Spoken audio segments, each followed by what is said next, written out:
আসসালামু আলাইকুম, আমি মাহিবা। এই আগামী ৫ বছর বাবা যেন এই নির্বাচনে যে জয়যুক্ত করেছেন মৌলভীবাজার এবং সারা বাংলাদেশের জন্য আমাদের প্রধানমন্ত্রীর সাথে কাজ করে বাংলাদেশের উন্নয়নের জন্য কাজ করতে পারে। ধন্যবাদ। আজকে মৌলভীবাজারবাসীরা আমার বাবার জন্য যে সংবর্ধনা করেছে ওইটার জন্য অনেক অনেক ধন্যবাদ এবং কৃতজ্ঞ।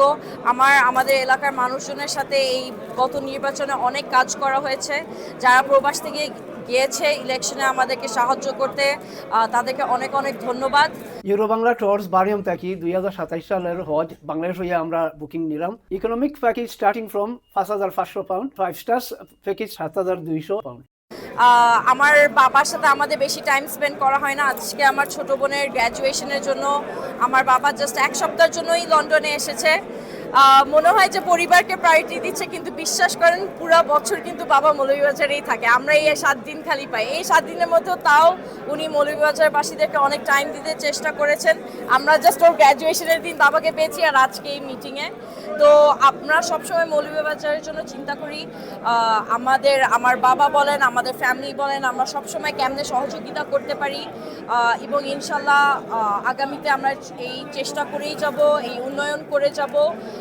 আমার বাবাকে নির্বাচিত করার জন্য এলাকাবাসীদের সবাইকে অনেক অনেক ধন্যবাদ। কিন্তু এখন আমাদের চিন্তা করতে হবে, আমরা দেখেছি আমাদের প্রধানমন্ত্রী কি বলেছেন যে আমাদের এখন কেমনে আমরা একটা সুন্দর বাংলাদেশ গড়ে তুলতে পারি। আমাদের নিঃস্বার্থে কাজ করতে হবে। আমরা যেন নিজেদের কি পদ কে কি এগুলো না দেখে কেমনে দেশের উন্নয়ন করা যায়, যেটা এই 17 বছর করা হয় নাই, ওই মেন্টালিটি নিয়ে আমাদের কাজ করতে হবে। আমাদের কি পার্সোনাল বেনিফিট হয় এগুলো না চিন্তা করে, তো যেন আমরা একটা সুন্দর বাংলাদেশ গড়ে ফেলতে পারি। আমরা এখন লন্ডনে আছি, আপনারা বেশিরভাগ অনেকেই বলে, আমি তো বলি মৌলভীবাজার খালি, সবাই হলো এখানে লন্ডনে, কিন্তু এখন আমাদের এমন একটা মৌলভীবাজার গড়ে তুলতে হবে যেখানে আপনাদের ছেলেমেয়েরা মৌলভীবাজারে ফেরত যেতে চেষ্টা করে, যেন তাদের গ্রাম তাদের এলাকার সাথে পরিচিত হয়। আমাদের জেনারেশনের যারা আছে অনেকে তো দেশে এখন যায় না, তো আমাদের এরকম একটা সুন্দর একটা দেশ গড়ে তুলতে হবে যেন এখানে যারা বড় হয়েছে তারা যেন বাংলাদেশে বারবার ফেরত যেতে চায়।